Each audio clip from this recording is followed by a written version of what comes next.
नमः सिद्धेभ्यः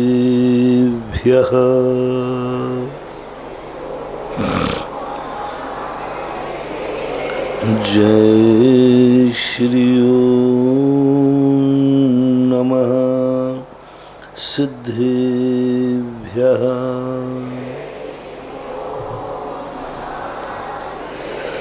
जय श्री ओम नमः सिद्धेभ्यः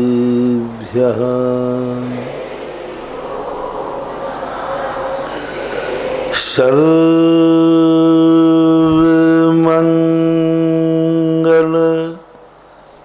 मांगल्यम्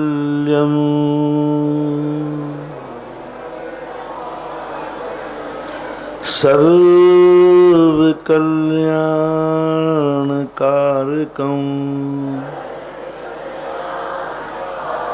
प्रधानं सर्वधर्माणां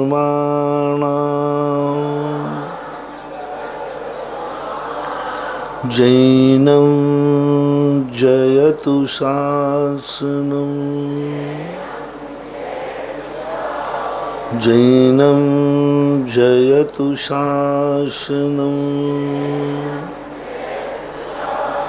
जैनं जयतु शासनम्। पंच परमेष्टि भगवान की, आचार्य श्री गुरुवर कुंद कुंद महाराज की, आचार्य श्री गुरुवर विद्यासागर महाराज की।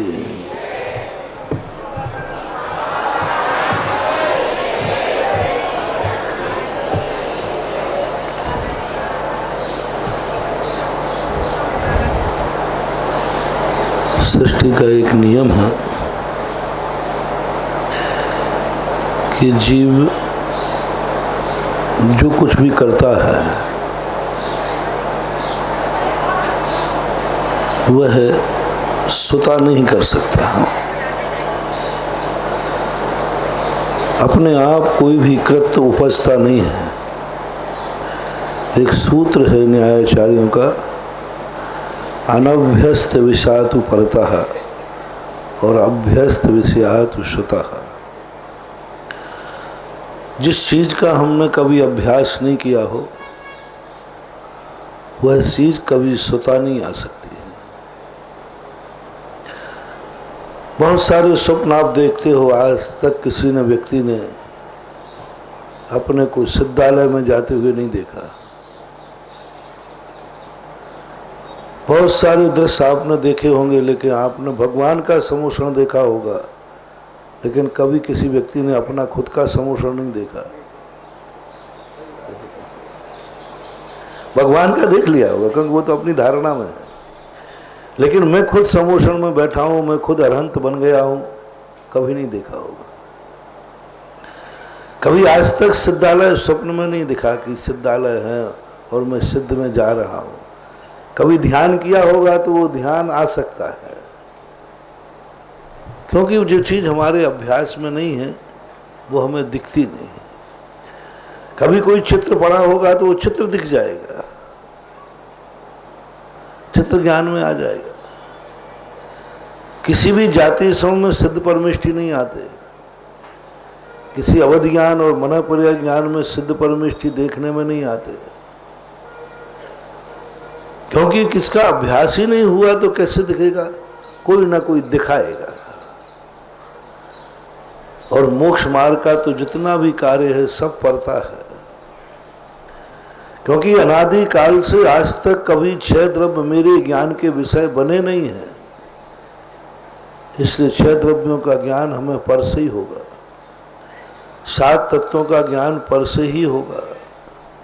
9 पदार्थों का ज्ञान स्वतः कभी उपज नहीं सकता, क्योंकि ये स्वतः ज्ञान के विषय आज तक बने नहीं और छद्मस्त अवस्था में बनना नहीं।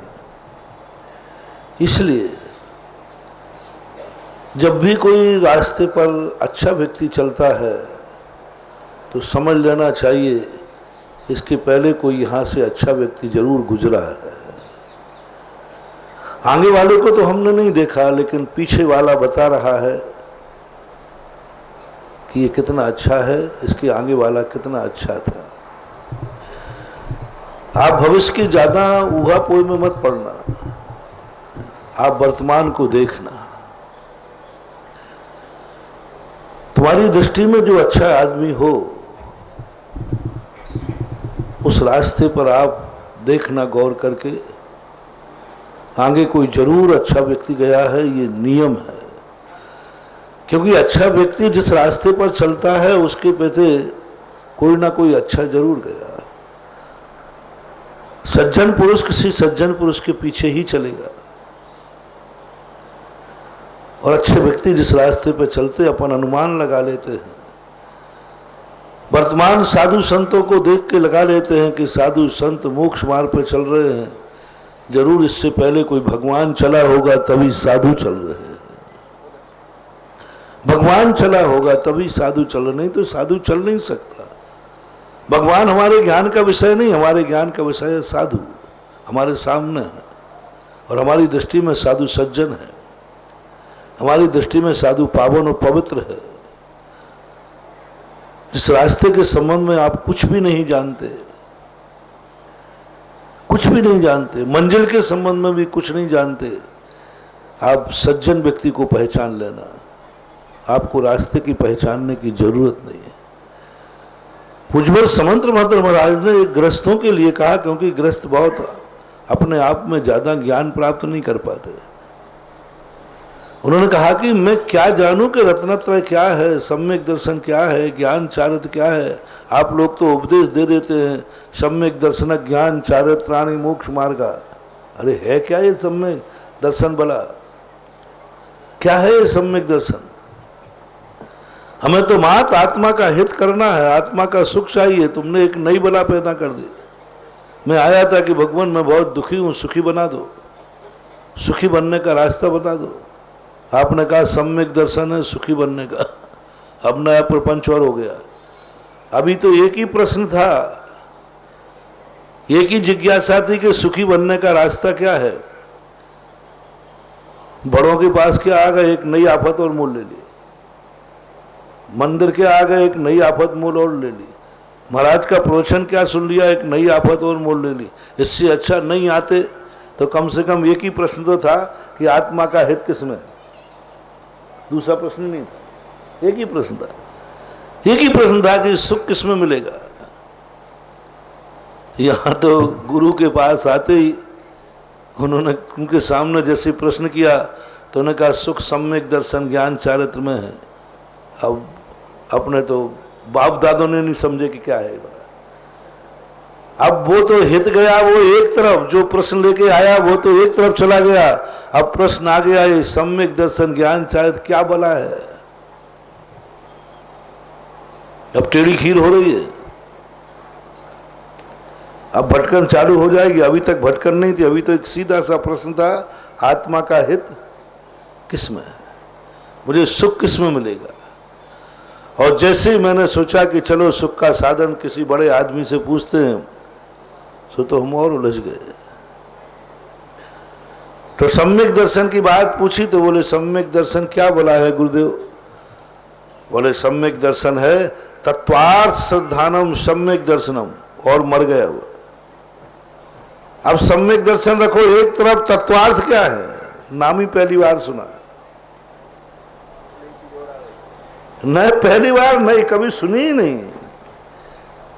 इंद्र जब इंद्रभूति के पास पहुंचा तो यही प्रश्न का, तो वो कहता है कि ये भावला क्या है? तत्वार्थ श्रद्धानम सम्यक दर्शनम। गुरुदेव हम तो अपना तो जो मान ले जो आए थे वो तो रखा एक तरफ, अब आप तो ये बताओ तत्वार्थ क्या है? जीवा जीवाश्रव बंध संबंधरा मोक्षार्थ तत्वम, ये 7 नाम उनके दादा ने भी नहीं सुने थे। अपन सभी हैं, अपन सभी हैं। एक दिन थे, आज थोड़े ज्ञानी हो गए अपन।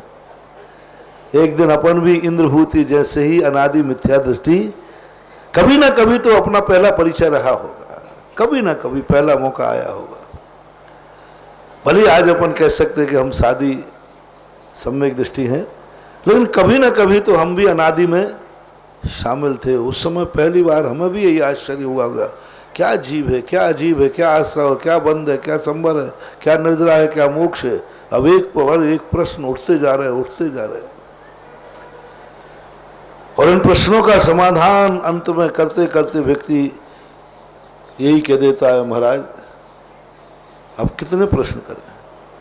और फिर अंत में पूछा जाता है जीव क्या है, बोले तू ही तो जीव है, लो खत्म। एक व्यक्ति ने पूछा कि भाई तुम्हारा मकान कहाँ है, बोले टेलर की दुकान के सामने। तेरा मकान कहाँ है, बोले टेलर की दुकान। बोले टेलर की दुकान कहाँ है, बोले मेरे मकान के सामने। बोले दोनों कहाँ है, बोले आमने सामने।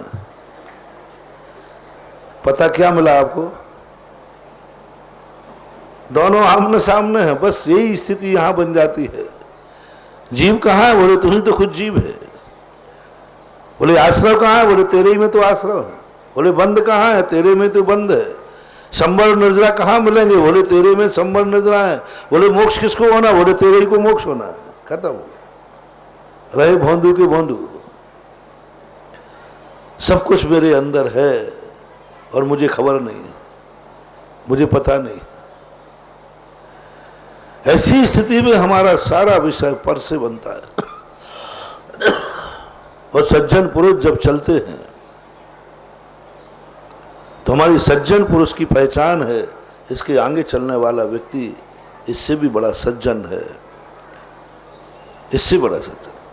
इसी प्रकार से रास्ते को नहीं पहचानना हमें। समंतभद्र महाराज की बात कह रहा था, गृहस्थों को उन्होंने कहा कि तुम ना मार्ग के चक्कर में पड़ो, तुम उलझ जाओगे, ना तुम तत्व के संबंध में पड़ो, तुम उलझ जाओगे। तुम तो एक चक्कर मत हो, तुम्हारे सामने कौन है। क्या तुम्हें मोक्ष दिख रहा है, बोले नहीं दिख रहा है। क्या तत्व दिख रहे हैं, बोले नहीं दिख रहे हैं। क्या दिख रहा है, बोले मेरे सामने गुरुदेव दिख रहे हैं, बस इन्हीं को मान ले तो खत्म हो गया, सब दिख जाएंगे। गुरु दिख रहे हैं, बोले दिख रहे हैं, वो तो सामने बैठे हैं, हमारे सामने हमारे चौके में हार कर रहे हैं, हम उनको नमोस्तु करते हैं, वो हमसे बोलते हैं, वो हमें प्रवचन देते हैं, बस इन्हीं को पहचान ले। ये जिस रास्ते से जा रहे हैं निश्चित है उनके पहले कोई भगवान यहां से निकला है, तभी जा रहे हैं। हमें भगवान का पता पूछने की जरूरत नहीं है, भगवान का पता है मुनिराज, गुरुराज। गुरु हमारे पास निकट है, हमें नहीं खोजना रास्ता ये सच्चा है कि नहीं। कहां तक खोजोगे, भटक जाओगे तो तुम्हें रास्ते की पहचान हो ही नहीं सकती, तुम्हें गुरु की पहचान हो सकती है। और गुरु जिस रास्ते पर जा रहे हैं, समंतभद्र महाराज ने कहा यही तेरा तत्व है। देव, शास्त्र, गुरु, इन तीन को पहचान ले, इन तीन को पहचान ले, यही तत्व है, यही आत्मा है, यही परमात्मा है। और ये जो कह रहे हैं वही सत्य है, क्योंकि ये तीनों लोग कभी असत्य भाषण नहीं करते हैं। और जहां चल रहे हैं बस रास्ता, किसने कहा कि भाई ये रास्ता क्या, बिल्कुल बिल्कुल सही रास्ता है। बोले तुम क्या देख के आए, बोले नहीं। बोले सही कैसे कह दिया, बोले मेरे गुरुराज चल रहे हैं। बात खत्म हो गई, मेरे गुरु चल रहे हैं, इससे और क्या प्रमाण चाहिए। क्योंकि मेरा दावा है कि मेरा गुरु कभी गलत रास्ते पे चल ही नहीं सकता, इसलिए गुरु चल रहा है तो रास्ता सही है। हम अंधे हैं। आपकी जब लाइट नहीं रहती है सड़क पर तो आप अपनी गाड़ी किसके पीछे डाल देते हैं? गृहस्थ अंधा है, गृहस्थ के पास लाइट होती ही नहीं है। गृहस्थ की गाड़ी में कभी लाइट नहीं होती, निश्चित समझना। कितना भी पंडित बन जाए, कितना भी, एक धागा भी परिग्रह का है, उसके पास कभी स्वयं की लाइट होती ही नहीं है। बिना लाइट की तुम्हारी गाड़ी असंभव, किसी भी हालत में। पूर्व सुखचंद्र महाराज ने तो स्पष्ट लिख दिया, आकाश के तारे जमीन पे आ सकते हैं, लेकिन गृहस्थ की जिंदगी में कभी स्वयं की लाइट नहीं हो सकती, होती ही नहीं, गाड़ी में नहीं होती। नाम ही उसी का नाम है गृहस्थ, जिसके आगे लाइट नहीं हो, वो तो मात्र एक ही कारण बनता है, और उसकी लाइट वाली गाड़ी होती है गुरु की। पर वो गुरु को देखना है और गुरु की आगे वाली लाइट के आगे नहीं चलता, पीछे चलता है। किसके सहारे? वो पीछे जो रेड लाइट लगी रहती ना, बस वही सहारा है तुम्हारा। इंडिकेटर आपका जो है वही सहारा है। आप आगे गड्ढे में गिरा तो तुम गड्ढे में गिरोगे, तुम्हें तो बस वो लाल लाइट दिख रही है, बस उसी के सहारे चलाते जाओ। बस तुम तो गुरु के पीछे एक लाल लाइट लगी है, इंडिकेटर, बस उसको देखते जाओ और चले जाओ। लगे रहो मुन्ना भाई, लगे रहो। इससे ज्यादा तुम कोई और अपनी साइड से गाड़ी मत करना, गड्ढे में गिर जाओगे। तुम थोड़ा कट लगाने का प्रयास मत करना, कभी गुरु से आगे चलने का प्रयास मत करना, कभी मत करना। गिर जाओगे, भटक जाओगे। तुम्हारे ट्यूबलाइट है ही नहीं, लाइट ही नहीं तुम्हारे। तुम तो उनका पीछा कर लो कि वो रेड लाइट जो लगी है, बस उसी के पीछे अपनी गाड़ी डाल दो और चलने दो गाड़ी। जब तक आपके पास स्वयं की लाइट नहीं आ जाए, जब तक स्वयं का महाव्रत नहीं आ जाए, तब तक स्वयं की स्वानुभूति ना आ जाए, जब तक स्वयं के अंदर का प्रकाश प्रकट ना हो जाए, तब तक तुम्हारे लिए पीछे ही पीछे चलना है। और ग्रस्त अवस्था में तो 3 काल में, जिंदगी के अंतिम क्षण तक भी आप गुरु की पीछे की गाड़ी को मत छोड़ना, वही तुम्हारा सहारा है। और भगवान से तुम्हें कोई जरूरत ही नहीं है। भगवान का पता तो महाराज है, भगवान तो है ही नहीं हमारे साथ, तुम्हें दिखेंगे ही नहीं भगवान, तुम समझ भी नहीं पाओगे। तुम तो महाराज को समझ लो, गुरु को समझ लो, तुम्हारा काम हो जाए। ये तो हुई अच्छी बात की जिस पाठशाला अधिवेशन के संबंध में मैं भूमिका बना रहा हूं। इसी प्रकार कोई गंदा आदमी किसी रास्ते पे जा रहा है, समझ लेना ये रास्ता गंदा है। क्योंकि गंदा आदमी कभी अच्छे रास्ते पर, डाकू कभी मेन रास्ते पे नहीं चलता, डाकू कभी मेन रास्ते से नहीं जाता। डाकू उस रास्ते से जाता है जिस रास्ते पर कोई जाना पसंद नहीं करता। कभी डाकू का पीछा मत कर लेना, वो उस रास्ते पे जाएगा जिस रास्ते से कोई सज्जन पुरुष नहीं जाता है। कोई जा रहा है, नियम से समझना, इस रास्ते से कोई गंदा व्यक्ति गया है तो कोई पहले जरूर इससे बड़ा गंदा गया होगा। सावधान।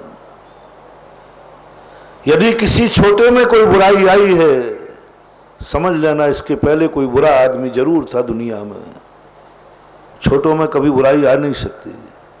ये सब कहने की बातें हैं। क्षमा बड़न को चाहिए, छोटन को उत्पाद।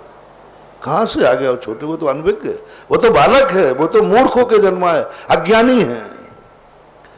जो गलती बालक ने की है, जरूर वो गलती किसी बड़े ने जरूर की है, अन्यथा बालक कर नहीं सकता। अनपॉसिबल, संभव ही नहीं है, असंभव। सूत्र झूठा नहीं हो सकता। एक भी ऐसा व्यक्ति नहीं है जिस बालक ने, छोटा कभी गलती कर नहीं सकता। छोटे में गलती देखकर तुरंत निर्णय करना चाहिए, किसी बड़े ने कोई गलती जरूर की है तभी वो छोटा गलती कर रहा है, अन्यथा हो नहीं सकता। असंभव कह रहा हूं, कठिन भी नहीं, असंभव, असंभव। छोटे में कहां से बुराई आ गई? इस प्रकार अच्छाई लगाना। यदि कोई छोटे में अच्छाई आई है, जरूर समझना कोई बड़ा आदमी अच्छा यहां से गुजरा है। क्योंकि आज इसके अंदर अच्छाई दिख रही है, इसके घर में कोई अच्छा आदमी है, कोई ना कोई अच्छा आदमी है। ये अच्छा आदमी बालक बता रहा है, इसका माँ बाप अच्छा होना चाहिए। हमने माँ बाप को नहीं देखा। प्रजा बता रही है कि यहां का राजा अच्छा होगा, सैंपल लिया जाता है। जब छोटों में अच्छे संस्कार आ जाएं, छठे, मैंने तो स्पष्ट घोषणा कर दी, छोटा कभी बुरा नहीं हो सकता। छोटे से कभी गलती हो ही नहीं सकती। शुरुआत होती है बड़े से। सासू की बहू कभी गलती नहीं कर सकती, मेरा दावा है। कभी नहीं कर सकती, मेरा दावा है। गलती होती है सासू से। सासू के मान को धक्का लगता है, सबसे पहले कठोर आवाज सासू उठाती है, सबसे पहले आंख सासू उठाती है, सबसे पहले मान अपमान सासू का होता है। बस वहां से शुरू होती है आग लगना। बड़े को अपने आप को महसूस होता है कि मैं बड़ा हूं, बस मैं बड़ा हूं, यही सबसे बड़ा अपराध है दुनिया का। अब वो अपराध करेगा, अब वो छोटे का शोषण करेगा, अब वो छोटा बिगड़ेगा, क्योंकि अपने आप को उसने बड़ा मान लिया। यदि बड़े अपने आप को बड़े नहीं माने तो छोटे लोग उनको इतना बड़ा बना देंगे कि वे धरती पर रह करके आकाश में बैठ जाएंगे। ध्यान रखना, बड़ा स्वयं नहीं बनना चाहिए, कभी बड़ा छोटे बनाते हैं, स्वयं छोटे बनाते। रेखा कोई बड़ी नहीं होती है, छोटी रेखा उस रेखा को बड़ी बना देती है। एक रेखा खींच दो अपन 10 मीटर की, बोर्ड पर खींची है, बोलो वो रेखा छोटी है कि बड़ी है? एक रेखा है अकेली, छोटी है कि बड़ी है? कुछ नहीं है, रेखा है। लेकिन उसके नीचे एक छोटी रेखा खींच दो तो ऊपर की रेखा क्या हो गई, और बड़ी रेखा खींच दो तो छोटी हो। वो रेखा क्या है? कुछ नहीं। ना रेखा छोटी है ना रेखा बड़ी है। नीचे की रेखा से देखा जाएगा कि रेखा छोटी है कि बड़ी है। स्वयं में व्यक्ति ना बड़ा है ना छोटा है, नीचे और ऊपर देखकर अंदाज लगा देते हैं कि ये छोटा है कि बड़ा है। यानी छोटा और बड़ा का अधीनता किसके अधीन हो गई? दूसरी रेखा के अधीन, पराधीन के अधीन। छोटा है तो बड़ा है, और बड़ा आ गया तो छोटा है। ना छोटे और बड़े की उम्र कितनी है? कितनी उम्र है जिस पर सारा संसार मिट रहा है, सारा संसार बर्बाद हो रहा है, सारा संसार में युद्ध हो रहा है, सारा संसार में भरत बाहुबली जैसे व्यक्ति भी इसी में गया, मैं बड़ा, मैं कैसे करूं? कितनी उम्र है बड़े की? देखना, एक छोटा आ गया, लोगों ने कहा बड़ा कौन है? और एक सेकंड लगा नहीं, बड़ा आ गया। कितनी देर पहले बड़ा था? प्रधानमंत्री आगे चल रहा था। एक बार मैंने 15 अगस्त के संबंध में देखा, प्रधानमंत्री आगे चल रहा था, और जैसे राष्ट्रपति आया प्रधानमंत्री पीछे हो गया। मैंने कि आगे चलने की उम्र इतनी सी? बंधु कुछ नहीं। हर व्यक्ति ये सोचने कि मैं बड़ा नहीं हूं, उसी दिन वो बड़ा हो जाएगा। मैं बहुत छोटा आदमी, और छोटा भी क्यों माने, मैं हूं बस। ना मैं छोटा हूं और ना मैं बड़ा हूं, मैं मात्र हूं। इसी का नाम तो है महासत्ता, इसी का नाम तो है समय सार, इसी का नाम है तो अध्यात्म, इसी का नाम है सम्यक दर्शन ज्ञान चारित। मैं हूं ना बस, इसको कोई नहीं मिटा सकता। मैं हूं, तरकाली हूं, छोटा बड़ा तरकाली नहीं है। इसलिए यदि सासू ये मान ले कि नहीं अब मैं घर की कुछ मालकिन नहीं हूं, क्योंकि बहू आ गई है, अब नए कैंडिडेट आ गया, अब मैं मालकिन नहीं रही, मालकिन तो ये है, समझ लेना वो मालकिन बन जाएगी, देवी बन जाएगी। वो कहती है कल की छोकरी मैं इस घर की मालकिन हूं, मैं इस घर की मालकिन हूं, सासू हूं, तो मेरे सामने क्या करेगी? बस वो कहती तुम कल की हो, मैं आज की हूं, तुम कल की हो, मैं आज की हूं। अब पुराना मुख्यमंत्री नए मुख्यमंत्री से कहे है क्या बात कर रहा है, कल का मैं मुख्यमंत्री हूं, तो नया कहता मैं आज का हूं। क्या बात है? सासू कल की मालकिन है, बहू आज की मालकिन है, महत्व किसका ज्यादा है? आज पिताजी कल के मालिक हैं, और बेटा आज का मालिक है, भविष्य का मालिक है। क्या बात है? यदि थोड़ी सी तत्व दृष्टि आ जाए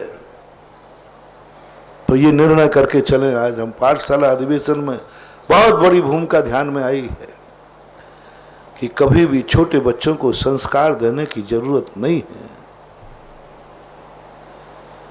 हम सिर से पहाड़ फोड़ रहे हैं व्यर्थ में। हम छोटों को सुधारने में लगे हैं। हम छोटों को, हर बड़ा व्यक्ति छोटे को सुधार रहा है। हर व्यक्ति छोटे को सुधारने का भाव कर रहा है। बाप बेटे को सुधारने का भाव कर रहा है, बेटा नहीं बिगड़ जाए, बेटा नहीं बिगड़ जाए, बेटा नहीं बिगड़ जाए। हर बड़े की एक ही बात होती है, छोटे को टोकने की, है तुम ये गलत कर रहे हो। और बड़े रौब से जुड़ता है, तुमने क्यों, मैं तुमसे बड़ा हूं ना। जितना मैं कह रहा हूं छोटे को संस्कार देने की जरूरत ही नहीं। मेरा तो सर्वे हो गया, किसी बच्चे को संस्कार नहीं देना। किसी बच्चे से की चिंता करने की जरूरत नहीं है। बस उस बच्चे के बड़े कौन हैं उनको संस्कार दे दो, वो समझ जाए तो बच्चा अपने आप समझ जाएगा। क्योंकि बच्चा तो पीछे की ट्यूबलाइट के पीछे चलने वाला है। बच्चे के पास लाइट ही नहीं है, वो तो मम्मी पापा की ट्यूबलाइट इंडिकेटर लाल लाइट के पीछे चलता है। वो क्या जाने, वो तो अनाथ है, वो तो नाबालिग है, वो तो बुद्धू बन के जन्मा है। उसे तो ये भी ज्ञान नहीं है कि मुझे क्या खाना है। वो तो गंदगी खा लेता था अपनी समझ में से, लेकिन वो क्या खाना शुरू करता है, मम्मी पापा क्या खा रहे हैं। शेर का बच्चा भी दूध पीता है, बाद में मम्मी पापा को देखते देखते मांस खाने लग जाता है। बोलो, शेर के बच्चे ने मांस खाया है कि माँ बाप ने मांस खाया है? सो शेर के बच्चे ने खाया है। यदि मम्मी पापा मांस नहीं खाते, शेर शेरनी मांस नहीं खाते, शेर का बच्चा 3 काल में कभी मांस नहीं खा सकता, खा ही नहीं सकता। उसे मांस बुरा लगता है। मांस कोई अच्छी चीज थोड़ी है। दूध अच्छा लगता है, दूध मीठा होता है, बच्चे को मीठा अच्छा लगता है, नमकीन अच्छा नहीं लगता। लेकिन उसने देखा कि जब मम्मी पापा खा रहे हैं तो मुझे खाना चाहिए, क्योंकि ये अच्छी चीज है।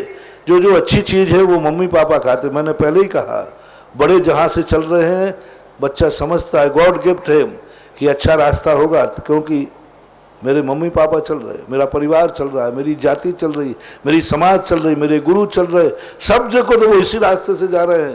तो बालक कहता है नियम से अच्छा रास्ता है, क्योंकि मेरा गार्जियन यहाँ से चलता है। शेर का बच्चा कहता है मांस खाना अच्छा है क्योंकि मेरी मम्मी खा रही। बात खत्म हो गई। किसको सुधारे? संस्कार किसको दे? बच्चे को संस्कार देने का अर्थ हो रहा है, जिस गाड़ी में ट्यूबलाइट नहीं है उसको हम शिक्षा दे रहे हैं कि देख के चलाना, कहीं गड्ढा ना हो जाए, गड्ढे में ना गिर जाए। उसको इतनी सिखाओ कि इस गाड़ी के जैसे मुड़े, गाड़ी मुड़े तो तुम मोड़ देना, बस इतनी सिखाया जाता बालक। और एक बालक, प्रकृति ने कितनी बड़ी देन दी है अपन को, कितनी बड़ी धरोहर दी है। एक कोरी स्लेट करके देती है प्रकृति बालक को तुम्हारी गोद में। पूर्व का कुछ भी उसको ध्यान नहीं रहता। इसको गलत मत मानना, बहुत बड़ी गॉड गिफ्ट है। यदि पूर्व भाव का ज्ञान लेकर, पूर्व भाव के संस्कार लेकर तुम्हारे यहाँ जन्म जाए, तुम बर्बाद हो जाओगे, ध्यान रखना। यदि पूर्व भाव का संस्कार लेके जन्म जाए और उसको याद बनी रहे, तुम इतने परेशान हो जाओगे कि नई चीज कहां से आ गई आफत, नई चीज कहां से आफत आ गई। ये तो मेरे कुल में संस्कार ही नहीं, ये संस्कार कहां से लेके आया? प्रकृति ने कहा चिंता मत करो, मैं तुम्हें कोरी स्लेट देता हूं, बिल्कुल बुद्धू देता हूं। कितनी बड़ा पहले ज्ञानी रहा हो, जन्म के बाद हर व्यक्ति बुद्धू होता है। ना वो कुछ भी नहीं होगा, ना तो उसे खाने का ज्ञान होगा, ना पीने का ज्ञान होगा, ना देखने का होगा, ना अपने पढ़ाई का ज्ञान होगा, ना सच्चे बुरे का ज्ञान होगा, कुछ भी नहीं। ये कोरी स्लेट मैं तुम्हें देता हूं, संभालो। कोरी स्लेट दी है कुदरत ने, बिल्कुल कोरी स्लेट, नौ कर्म की अपेक्षा। कर्म भी आया है तो वो कर्म भी तेरे पास लायक है, तभी तो तेरे पास आया है। वो कर्म भी लेकर आया है वो तेरी गोदी में, तो जरूर कर्म उस कुल के अनुकूल है, परिवार उसके अनुकूल बना है तभी आया है, अन्यथा वो आ नहीं सकता था उस कुल में। निर्णय तो आपको करना है, सावधानी तो आपको रखना है कि उस पूरी स्लेट पर लिखना क्या है, क्या लिखना है, आप निर्णय करो। आप निर्णय कीजिए कि कोरी स्लेट पर लिखना क्या है। आप ध्यान ही नहीं दे रहे हैं तो बच्चा क्या करता है? यदि बच्चे को कुछ भी नहीं पढ़ाया जाए, लिखाया जाए और पेंसिल और स्लेट दे दी जाए तो बच्चा क्या करेगा? उसको कोरी रखेगा कि गंदा करेगा? वो पेंसिल को लेकर यूं यूं यूं चला करके पूरी स्लेट को भर देगा, हाउसफुल कर देगा, हाउसफुल कर, क्योंकि उसको कुछ निर्देश ही नहीं दिया गया। लेकिन वो खाली बैठ नहीं सकता, वो अपनी जिंदगी भर लेता है। जो माँ बाप बच्चे को गाइडलाइन नहीं दे सकते, कोरी के आज में स्वयं बैठ के नहीं पढ़ा सकते, वो बच्चा फिर अपने आप में बैठकर जिंदगी को कोरी किताब को भरेगा। खाली तो बैठेगा नहीं, बच्चा तो कुछ ना कुछ तो करेगा, क्योंकि स्लेट खाली हो, बर्ता हाथ में हो और बालक दशा हो, वो कुछ ना कुछ तो करेगा। आप खाली कॉपी दे देना, एक और पेन दे देना बच्चे को, और शाम को वापस ले लेना, एक भी पन्ना खाली नहीं बचेगा। सब पन्नों पे क्या होगा भाई? क्या होगा बताओ? Modern art. ऐसी बढ़िया मॉडर्न आर्ट बनाएगा कि तुम क्या, तुम्हारे बाप भी नहीं समझ पाएंगे। और बच्चे से पूछो वो क्या कहेगा, क्या बनाया? बोले बनाया है मैंने, देखो पापा देखो, एक भी कागज खाली नहीं है। बच्चा तो करेगा, जिंदगी में कुछ ना कुछ तो लिखेगा, बस उसको गाइड देना है, गाइड देना है उसको कि इस पर क्या लिखना है। इसी का नाम मास्टर है, इसी का नाम गुरुजी है। इसी के लिए पाठशाला भेजा जाता है कि स्लेट पर को उसको गंदा नहीं करना है, उस पर कुछ ऐसी इमारत लिखना है जिस पर तेरी जिंदगी का महल खड़ा होगा। ज्यादा कोई बड़ी चीज नहीं है, एक छोटी सी कला है। लेकिन वो बच्चा नहीं महल खड़ा कर सकता, बच्चे की ताकत नहीं है। वो ताकत है माँ बाप में कौन सा महल, वो ताकत है पाठशाला में कौन सा मास्टर, वो ताकत है हम गुरु महाराजों में कौन सा गुरु, कैसा गुरु, वो क्या चाहता है, क्या निर्णय है तुम्हारा। जिंदगी तो निकलेगी। अनाथ बच्चे भी पलते हैं, लेकिन जब वो गलत कार्य करता है तो लोग कहते हैं हाँ इसकी कोई गलती नहीं, माँ बाप थे ही नहीं। अनाथ बच्चे बिगड़ते हैं तो लोगों को ज़्यादा आश्चर्य नहीं होता, बोले ठीक है मम्मी पापा थे ही नहीं, बिगड़ने में क्या बाधा होगी। लेकिन माँ बाप के रहते हुए बिगड़ जाए, बहुत बड़ी बात है, मानो बहुत बड़ी बात। जिंदगी को गुजारना नहीं है। तुम्हारे लिए कुदरत ने एक बहुत बड़ी निधि दी है, एक कच्ची माटी दी है। क्या बनाना तुम्हें? एक पाषाण दिया है, क्या बनाना तुम्हें? प्रकृति ने कहा तुम्हारे हाथ में है, इस पाषाण को चाहो तो टोकरे करके के रास्ते में पटक दो, चाहो तो इसकी गिट्टी बना करके सड़क बना दो, तुम्हारे ऊपर है। चाहो तो गढ़ के इसकी मूर्ति बना दो, तुम्हारा निर्णय तुम्हारा है, पत्थर का नहीं है। पत्थर तो सब पड़े, पत्थर के हाथ में कहाँ है कि मैं भगवान बनूं, बनाने वाले के हाथ में है वो क्या बनाना चाहता है। बोलो आज तक कोई पत्थर मूर्ति बन सका अपनी इच्छानुसार? पत्थर को बनाने वाला क्या बनाएगा? ये निर्णय पत्थर के हाथ में नहीं है, बनाने वाले के हाथ। ये निर्णय माटी के हाथ में नहीं है, घड़ा बनना कि सकोरा बनना, ये निर्णय कुम्हार के हाथ में। माचिस की काड़ी में ये निर्णय नहीं है कि दीप जलाना है कि आग लगाना है, ये निर्णय जलाने वाले के ऊपर है। रिजर्व बैंक से नोट निकलता है, उस नोट में ये ताकत नहीं है कि इससे शराब खरीदना है कि दान देना है, ये निर्णय उसके मालिक पर है। कौन है उसका मालिक? एक रिजर्व बैंक से नोट निकलता है। मंदिर के नोट अलग निकलते होंगे, शराब के नोट अलग हैं? नोट तो एक ही होता है, नोट एक ही है। अब ये नोट को क्या करना है, ये निर्णय रिजर्व बैंक करेगा कि जिसके हाथ में है वो करेगा? बोलो। ये बालक रिजर्व बैंक से निकले हुए नोट हैं, ये निर्णय किसको करना? माँ बाप को कि इस बालक से हमें क्या उपयोग करना है। उससे मालिक कौन, किसके हाथ में है उसकी जिंदगी? कौन उस जिंदगी को चलाएगा, किसके हाथ में आएगी? वो निर्णय करेगा कि बालक को क्या बनना है, क्या करना है। चाहो तो उस नोट से शराब खरीद लो, चाहो तो उस नोट से किसी की दवाई करा दो, चाहो तो उस नोट से मंदिर बना दो, कुछ भी नहीं। दुनिया की हर वस्तु ऐसी ही है। एक भी वस्तु दुनिया में ऐसी नहीं है जो स्वयं कुछ बन सके। उसको बनाने वाला कौन है? मालिक कौन है? बस मालिक कौन है? मालिक कौन है?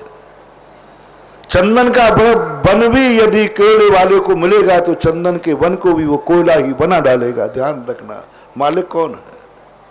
सवाल ये नहीं है कि राजा ने चंदन का, आता ना कि एक बार एक व्यक्ति को गरीबी देखी तो राजा ने कहा कि इतना गरीब मेरे देश में लकड़ी बेचता है तब खा पाता है, ठीक है इसे चंदन का वन दे दिया जाए। चंदन का वन देने के बाद साल भर के बाद फिर देखा कि वो तो लकड़ी बेच रहा है। बोले भाई चंदन का वन का क्या हुआ? बोले मैंने तो जला जला के कोयला बना के बेच दिया। यानी चंदन का वन भी दोगे तो मालिक कोयले वाला होगा तो वो कोयला बना करके बेच देगा, वो चंदन की सुगंध नहीं समझ पाएगा। हमारी जिंदगी में जन्म जन्म के पुण्यात्मा भी आएंगे, यदि माँ बाप कोयले वाले हैं तो उस बेटे को भी कोयला बना डालेंगे और उसकी जिंदगी भी काली कर देंगे। रिजर्व बैंक का नोट निकला है, यदि पापी के हाथ में जाएगा वो पाप ही करेगा, व्यसनी के हाथ में जाएगा वो व्यसनी ही करेगा, जुआरी के हाथ में जाएगा जुआ ही खेलेगा। क्या निर्णय करोगे? धर्मात्मा के हाथ में जाएगा तो धर्मात्मा बनेगा। रिजर्व बैंक का कुछ नहीं कर सकता, नथिंग, कुछ भी नहीं कर सकता। वो कहता मेरा तो जो मालिक, पानी रे पानी तेरा रंग कैसा, पानी रे पानी तेरा जिसमें मिलाओ उसी जैसा, जिसमें मिलाओ उस जैसा। अपनी जिंदगी कुदरत से जब भी दुनिया में आती है एक पानी के समान आती है। वो कुल जाति परिवार कैसा है उसी रंग में रंग जाती है। यदि जाति का रंग परिवार जो है मुसलमान है तो उसी में रंग जाएगा। वो कहेगा मैं मुसलमान हूं, मैं मांसाहारी हूं, मुझे नमाज पढ़ना है। और यदि परिवार को जैन मिल गया, मैं अहिंसक हूं, मैं जैन हूं, मैं जिनेंद्र को मानता हूं। क्या रंग है तेरा? कुछ रंग नहीं। तुम तो पानी के समान जन्मे हो, नोट के समान रह रहे हो, पाषाण के समान तुम्हारी जिंदगी है। बालक की जिंदगी को बस ऐसे ही समझना बंधु, बहुत बड़ी जिम्मेवारी है। कुदरत ने कितनी बड़ी कहा, लो तुम ये बहाना नहीं बना सको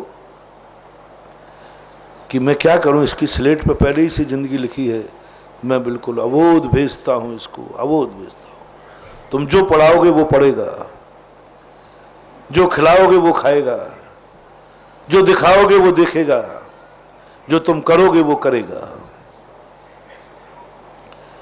जब इतनी बड़ी गॉड गिफ्ट हमें मिली है कि एक बेटे की जिंदगी को हम जैसा चाहें तो वैसा बनाएं। अब तुम कहते हो बेटा बिगड़ गया, नहीं बेटा बिगड़ गया, मेरे सिद्धांत थोड़े कुछ उल्टे हैं। एक बार एक चौराहे पर एक मां लुट गई, एक स्त्री लुट गई, तो लोगों ने कहा कि एक मां लुट गई, चलो जुलूस निकालते हैं, जेल जाते हैं और कोतवाली चलते हैं, चोर को पकड़ो, चोर को पकड़ो, चोर को पकड़ो। मेरे पास समाचार, महाराज जी आपका भी समर्थन मिलना चाहिए। चोर को पकड़ो जिसने लूटा है मां को। सारे नेता आ गए, बोले चोर को पकड़ो, 2 दिन के अंदर चोर पकड़ना चाहिए, नहीं तो हड़ताल चालू। चोर को पकड़ा जाना चाहिए, चोर को सजा मिलना चाहिए जिसने लूटा है। मैंने कहा कि भाई मैं ऐसा समर्थन नहीं कर सकता, क्योंकि यदि लुटेरे को पकड़ते रहोगे कल फिर लूटेगा। लुटेरे का तो काम ही है लूटना, लुटेरे का काम ही है लूटना। कल फिर तुम आओगे, खैर तुम फड़ाओगे, मैं प्रतिदिन ये जुलूसों का समर्थन करता रहूंगा क्या? तो फरमाया इसका अर्थ है कि आपका समर्थन है कि अच्छा लूटा। मैंने कहा नहीं, मैंने कहा एक अपराधी पकड़ लो, सदा सदा के लिए लुटना बंद हो जाएगा। बोले कौन? बोले किसको पकड़े? इस मां का बेटा कौन है? पहला अपराधी वो है जिस बेटे ने मां को रात के 12 बजे निकाल कर चौराहे पर खड़ा कर दिया। पहले उस बेटे को अरेस्ट करो। यदि बेटा मां को नहीं निकालता तो मां नहीं लूटती, पति पत्नी को नहीं निकालता तो वो नहीं लूटती, माँ बाप बेटी की बिटिया को अकेले नहीं छोड़ते तो वो नहीं लूटती। पहला अपराधी कौन? पहला अपराधी कौन? गाय कटती है, कौन काटता है? कसाई। कसाई कभी बंद नहीं कर सकोगे, ध्यान रखना। लोग कहते हैं कसाई हो महाराज बंद कराओ, बूचड़ खाने बंद कराओ। नहीं हो सकते बूचड़ खाने।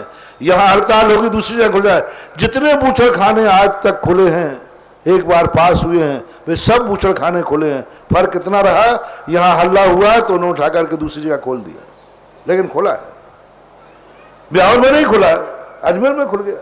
अजमेर में नहीं खुला, नसीराबाद में खुल गया। नसीराबाद में नहीं खुला, जयपुर में, लेकिन खुला है। क्षेत्र बदल जाता है और हम मुँह पे ताव देते, देखो मैंने ब्यावर में बूचड़ खाना नहीं खुलने दिया। अरे मूर्खानंद, ब्यावर में नहीं कटा पशु, अजमेर में जाके कट गया, हिंसा तो बराबर हुई। हम इतनी में अहंकार कर रहे हैं, मैंने यहां नहीं खुलने दिया, दूसरी जगह खुलने दो। यही धर्म हो रहा है, बस ऐसा ही धर्म हो रहा है। कोई ये प्रयास नहीं कर रहा है कि बूचड़ खाना बंद होना चाहिए। लोग ये कर रहे हैं कि मेरे यहां नहीं खुलना चाहिए, मेरे नगर में नहीं खुलना चाहिए, इसलिए हड़ताल कर देते हो। कोई पार्लियामेंट में आवाज उठाने वाला नहीं है, कोई जनता अपने एजेंडे में देने वाली नहीं है। मैं कहता हूं पूरे संसार के बूचड़ खाने बंद हो जाएंगे, गारंटी लेता हूं, मैं गारंटी लेता हूं। बस ये वोटर सारे मान जाए, अगली वोट उसी के एजेंडे को देंगे जो बूचड़ खाने नहीं खोलने का नियम लेगा, अपने आप बूचड़ खाने बंद होगा। तुम तो ये कहते हो मेरे यहां नहीं खुलना चाहिए, बोले नहीं खुलेगा, ठीक है यहां नहीं खुलेगा, अजमेर में खोल दूंगा, वहां समर्थन है। जड़ नहीं काट रहे हो, जड़ को जब तक तुम नहीं मिटाओगे कुछ भी होने वाला नहीं। महान हुआ कुछ नहीं होने वाला। मात अहंकार हो रहा है, मेरे यहां से ठेला हटा दिया, दूसरे चौराहे पे खड़ा कर दिया। इस चौराहे पर अंडे का ठेला खड़ा नहीं होगा, बोले ठीक है, थोड़ा धक्का दिया पुलिस वाले ने, बोले उस चौराहे पे खड़ा कर ले, बोले जी सर। अंडे तो बराबर बिक रहे हैं, अंडे तो बराबर मर रहे हैं। पर्पस क्या था तुम्हारा, अंडे को बचाना या स्थान को बचाना? दया धर्म क्या था, जीव को बचाना था कि स्थान को बचाना था? जीव को बचाने का नाम दया धर्म था। मैंने कहा कि भैया जब तक बूचड़ खाने एक दिन में बंद, एक तरीका ये बता दिया। दूसरा, ये मां किसकी है? मुसलमान की मां है गाय कि हिंदू की मां है? जल्दी बोलो। मुसलमान मां मानता है उसको कि हिंदू मानता है? मां हिंदू मानता है। 33.5 करोड़ देवी देवताओं का वास है, कौन मानता है? कृष्ण की कन्हैया गैया। दया धर्म जैनियों का है। सारे बूचड़ खाने बंद कर दूंगा मेरे तरीके से। ये सब साधु परेशान हो रहे हैं और आप लोग सब महाराजों को बुद्धू बना रहे हो, मुझे नहीं बना पाओगे, ध्यान रखना। ये सब नारे लगाते हैं, सब व्यर्थ के बूचड़ खाने बंद कराओ, और महाराज लोग भी चल पड़ते हैं। और मेरे पास एक तरीका है, मैंने एक बार आरएसएस से कहा था, रज्जू भैया उस समय उसके वो थे, जयपुर के अंदर थे। मैंने कहा था मां तुम मुसलमानों को मैं मना लूंगा, पक्का है, कसाईयों को एक गाय नहीं कर दूंगा, बस हिंदू मेरी बात मान जाए। मैं हिंदुओं का गुरु हूं, आप भी हिंदुओं का नेतृत्व करते हैं, तो अपने हिंदू लोग मान जाएं मेरी बात। तो बोला हिंदू ही नहीं मानेंगे, आप तो गुरु है। मैंने कहा यही तो आफत है, यही तो आफत है। सारे भारत में गायें किसके पास जाना है? कौन गायों को पालता है? दूध कौन लेता है? हिंदू। सारे भारत के हिंदू नियम ले ले रहे हैं, गाय को हम बेचेंगे नहीं, गाय हमारे खूंटे पे मरेगी, हम कभी किसी को नहीं बेचेंगे। ये कसाई करेंगे क्या? इनको रॉ मटेरियल मिलेगा ही नहीं। रॉ मटेरियल देता है हिंदू, रॉ मटेरियल देते हैं हम लोग। और जब रॉ मटेरियल मिल रहा है तो मुसलमान मूर्ख है जो गाय नहीं काटेगा? वो तो काटेगा, मूर्ख नहीं है मुसलमान। सबसे सस्ता धंधा है तो गाय का, सबसे सस्ता धंधा। मैंने मुसलमानों से पूछा, मैंने कहा ये धंधा क्यों करते हो आप? बोले महाराज सबसे सस्ता धंधा है। मैंने कैसे? वो गाय हिंदू बेचता है क्योंकि अब दूध तो देती नहीं।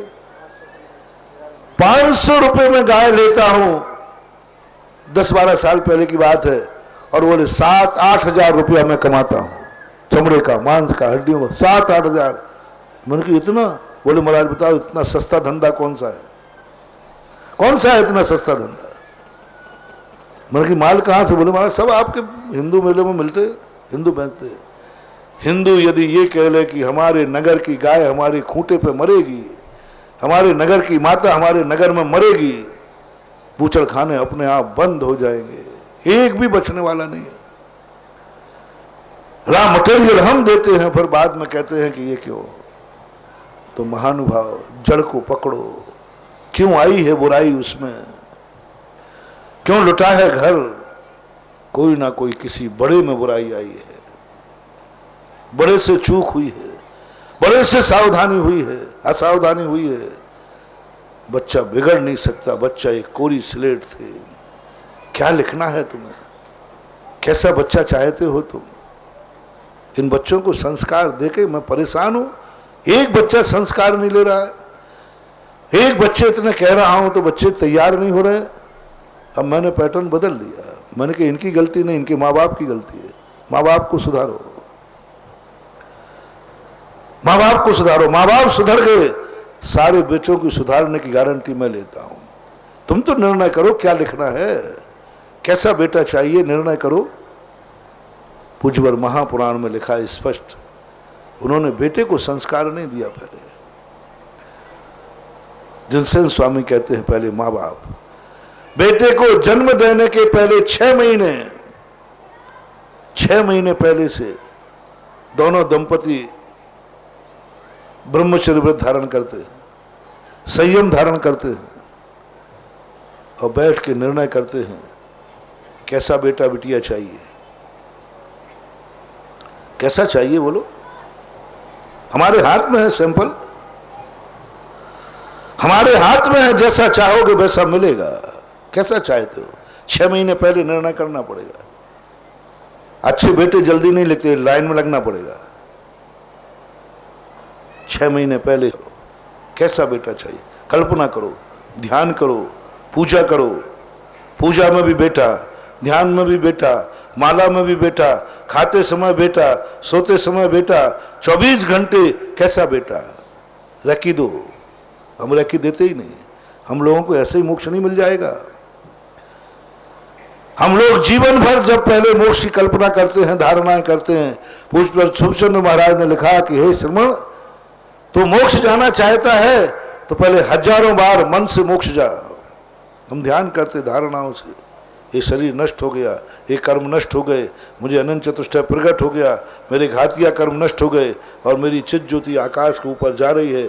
ये हजारों बार, लाखों करोड़ों बार भवांतर में जब वो ध्यान करता है कल्पना से, तब कहीं साक्षात मिलता है।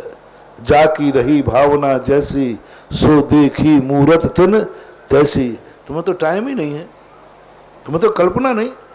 6 महीने तुम भगवान को भूल जाओ, गुरु को भूल जाओ, गुरु के पास भी जाओ तो एक ही बात, मुझे ऐसा बेटा चाहिए, मुझे ऐसी बिटिया चाहिए। बस वही ध्यान, वही सर्कल, कैसा चाहिए, कैसा चाहिए। भगवान की पूजा करो, अभिषेक करो, शांति धारा करो, बेटा कैसा चाहिए उसकी एक शक्ल लाओ सामने, 24 घंटे की क्रियाएं लिखो सामने। कैसा चाहिए बेटा, कैसा चाहिए लिखो। आज तक किसी व्यक्ति ने लिखा हो तो मुझे वो डायरी चाहिए जो 6 महीने पहले लिखा हो कि मुझे बेटा कैसा चाहिए। 24 घंटे वो क्या करता हो, किस उम्र में वो क्या करता हो, वो खाने बैठे तो क्या खाता हो। बोलो, आपने लिस्ट बनाई कभी? पढ़ो ये पाठशाला, तुम बच्चों की पाठशाला लाए हो और मैं माँ बाप की पाठशाला लगा रहा हूं। माँ बाप की पाठशाला तो लगा दूं पहले, बच्चों की पाठशाला तो बेचारे तो बोलो किस माँ बाप ने बताया, अपने अंदर बनाया है कि मेरा बेटा भगवान होवे तो वे लिस्ट पेश कर दो, ये खाना चाहिए, ये चीज खाएगा। मेरा बेटा होगा तो सुबह इतने बजे उठेगा, उठ करके ये चीज करेगा, ऐसी जीवनचर्या होगी। मैं ऐसा बेटा चाहता हूँ। मैं चाहता हूँ कि मेरा बेटा सुबह उठे, सबसे पहले नहा धोकर मंदिर जाए, महाराज के प्रवचन सुने, आहार देवे, स्वाध्याय, जो तुम्हें चाहिए है लिखो एक डायरी पर। और भगवान के सामने पेश करो, गुरु के सामने पेश करो। लिखो, डायरी पे लिखो, डायरी बनाओ, ओरल नहीं, डायरी लिखो और पूरा सब कुछ लिख डालो। स्वयं समझ में नहीं आए तो जिनवाणी को पढ़ के लिख लेना, स्वयं समझ में नहीं आए तो हम गुरुओं के प्रवचनों में लिख लेना, स्वयं समझ में नहीं आए तो कोई कोचिंग कर लेना।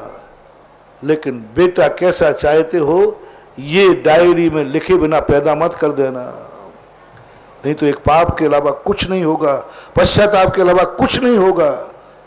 और 6 महीने पहले तुमने जो लिख लिया दोनों ने, अब दोनों उसका ध्यान करो, उसका स्वाध्याय करो। जिनवाणी का स्वाध्याय नहीं करना है, बार बार 6 महीने उसका स्वाध्याय करना है जैसा तुम बेटा बिटिया चाहते हो।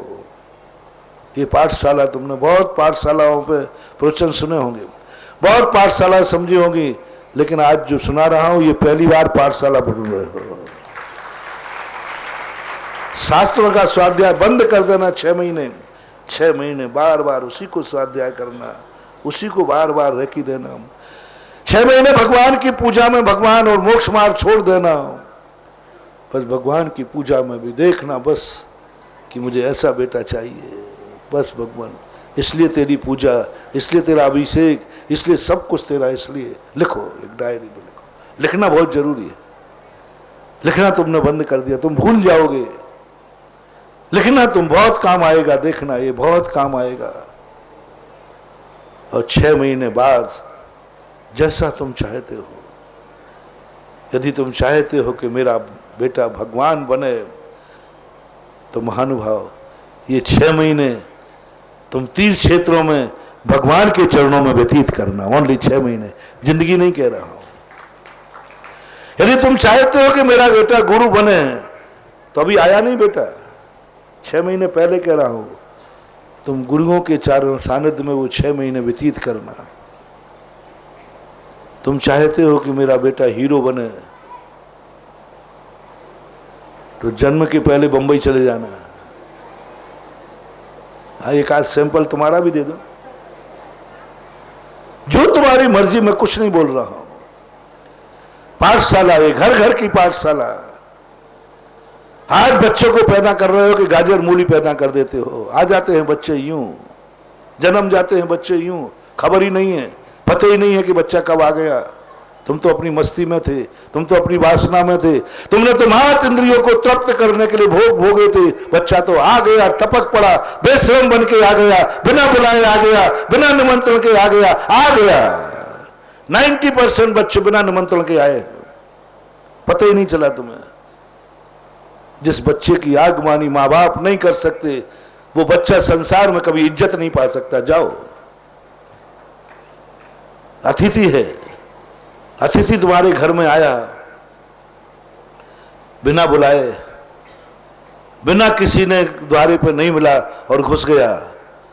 बोलो इज्जत रही कि बेइज्जती है? और यदि तुम किसी के यहाँ गए हो मेहमान बनकर, यदि वो स्टेशन पे मिल गया, लेने आ गया, तो कैसा लगेगा? बोलो, स्टेशन पे लेने आ गया तो अच्छा लगेगा। और दरवाजे पे और दूसरे लोग लेने मिल गए, आइए साहब, ये कहने मिल गया तो और अच्छा लगेगा। और पास में कुर्सी पे बैठाल दिया तो और अच्छा लगेगा। और तिलक सम्मान कर दिया तो बस यही है। क्या समझते हो छोकरे को तुम? एक अतिथि आया है, ना जाने कितनी लंबी यात्रा करके आया है, ना जाने कौन था। एक जन्म का रिश्तेदार बनाते हो ब्याई जी, उसकी कितनी खातिरदारी करना पड़ती है। बारात आ रही है, नए ब्याई जी आ रहे हैं, तैयारी करो उसकी, लेने जाओ स्टेशनों पर, सब क्या क्या करते हैं। कभी आपने, ये भी कितना बड़ा अतिथि आया है, कभी आपके मन में भाव आया, कभी माँ बाप ने पढ़ा कि मेरे यहाँ एक अनजाना अतिथि आ रहा है, मेरा संबंध बनाने के लिए, मेरे से संबंध बनाएगा, नया है अभी। बोलो, नए ब्याई जी के साथ आपकी क्या भावना होती है? अधिक से अधिक खुश करना, प्रसन्न करना। नए ब्याई जी पहली बार आ रहे, क्या तैयारी होती है? मेरे यहाँ एक नया व्यक्ति मेरे से संबंध जोड़ रहा है, पता नहीं कहाँ से आया होगा, कितनी दूर से आया है। मैं 6 महीने पहले उसके स्वागत की तैयारी करता हूं, स्वागत की तैयारी। और जिस दिन आता है उस दिन माँ बाप स्वागत के लिए खड़े रहते हैं।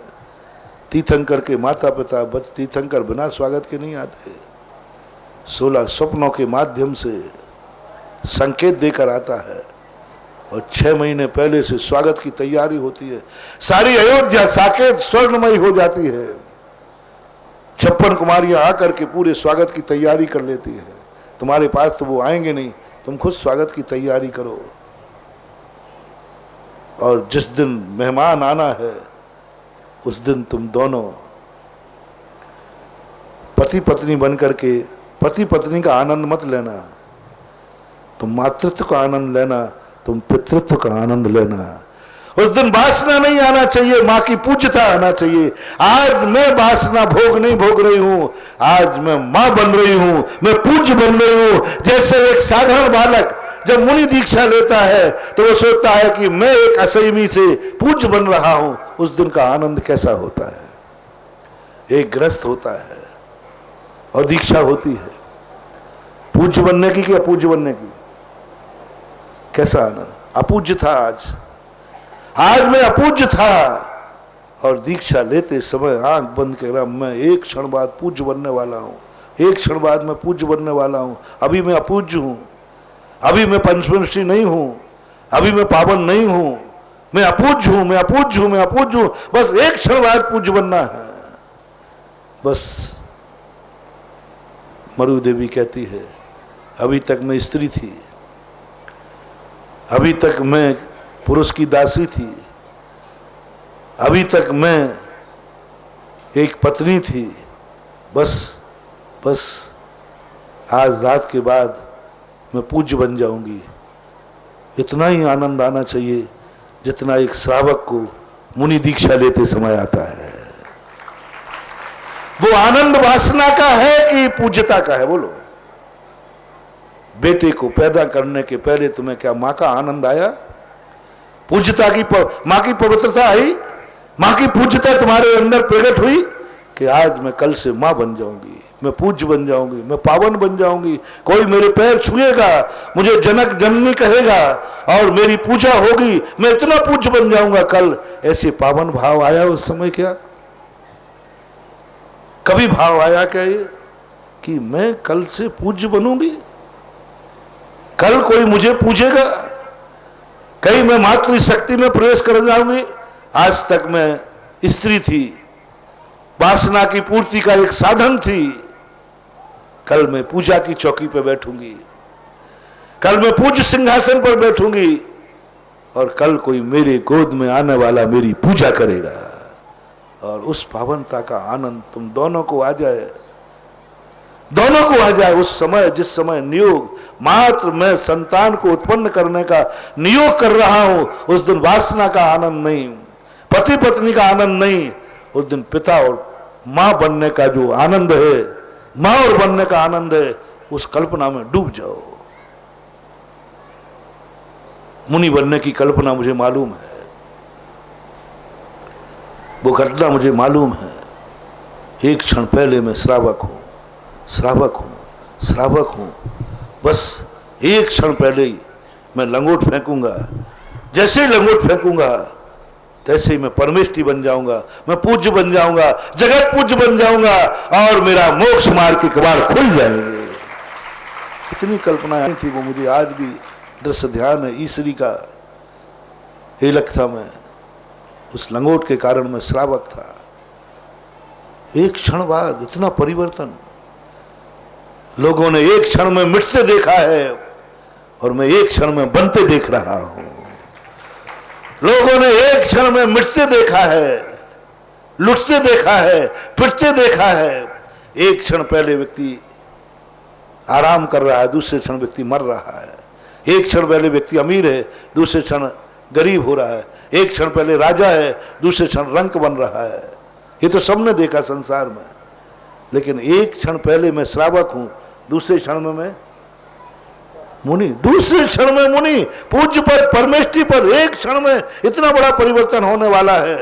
गांठ खुलती जा रही थी लंगोट की, और परमेष्ठी बनने का आनंद आता जा रहा था।